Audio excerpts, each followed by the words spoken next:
CPM-മായി ബന്ധപ്പെട്ട വിവാദങ്ങൾക്കിടെ പുതിയ രാഷ്ട്രീയ പാർട്ടി രൂപീകരിക്കുമെന്ന് PV അൻവർ MLA. പുതിയ രാഷ്ട്രീയ പാർട്ടി രൂപീകരിക്കുമെന്നും ഇനി പറയാതിരുന്നിട്ട് കാര്യമില്ല എന്നും അൻവർ മാധ്യമങ്ങളോട് പ്രതികരിച്ചു. യുവാക്കൾ അടക്കമുള്ള പുതിയ ടീം വരും. സംസ്ഥാനത്തെ എല്ലാ പഞ്ചായത്തുകളിലും പാർട്ടിക്ക് സ്ഥാനാർത്ഥികൾ ഉണ്ടാവുമെന്നും മതേതരത്വത്തിലൂന്നി ദളിത് പിന്നോക്കക്കാരെയും കൂട്ടിച്ചേർത്തായിരിക്കും പുതിയ പാർട്ടിയെന്നും അൻവർ പറഞ്ഞു. ഹിന്ദുവായ ഒരാൾ പാർട്ടി വിട്ടാൽ സംഘി, മുസ്ലിമായ ഒരാൾ പാർട്ടി വിട്ടാൽ ജമാഅത്തെ ഇസ്ലാമി, ക്രിസംഗി, ഇതൊക്കെ ആരുണ്ടാക്കിയതാണ്? CPM ഉണ്ടാക്കിയതാണ് എന്നും അൻവർ നിലമ്പൂരിൽ പറഞ്ഞു. ഇടതുമുന്നണിയിൽ നിന്ന് പുറത്തു വന്നതിന് ശേഷമാണ് പുതിയ പാർട്ടി പ്രഖ്യാപനം. അതിനിടെ ദ ഹിന്ദു ദിനപത്രത്തിലെ അഭിമുഖ വിവാദത്തിലും മുഖ്യമന്ത്രി പിണറായി വിജയനെതിരെ PV അൻവർ രൂക്ഷ വിമർശനം നടത്തി. ഹിന്ദു പത്രവുമായി മുഖ്യമന്ത്രി അഡ്ജസ്റ്റ്മെന്റ് നടത്തിയെന്നാണ് അൻവർ ആരോപിക്കുന്നത്. ഇന്നലെ കണ്ടത് മുഖ്യമന്ത്രിയുടെ നാടകമാണ് എന്നും അൻവർ വിമർശിച്ചു.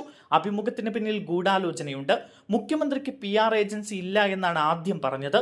വാർത്ത തെറ്റെങ്കിൽ എന്തുകൊണ്ട് ആദ്യം പറഞ്ഞില്ല? പച്ചക്കള്ളമാണ് മുഖ്യമന്ത്രി പറയുന്നത്. പത്രമിറക്കി 32 മണിക്കൂർ കഴിഞ്ഞ് ചർച്ചയായതിനു ശേഷമാണ് മുഖ്യമന്ത്രിയുടെ ഓഫീസ് ഇടപെട്ടത്. ഇന്നലെ കണ്ടത് മുഖ്യമന്ത്രിയുടെ നാടകമാണ് എന്നാണ് അൻവറിന്റെ ആരോപണം.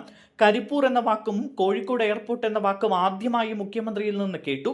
സ്വർണ്ണ കള്ളക്കടത്തിൽ ധൈര്യമുണ്ടെങ്കിൽ ജുഡീഷ്യൽ അന്വേഷണം നടത്തട്ടെ എന്നും അൻവർ വെല്ലുവിളിച്ചു.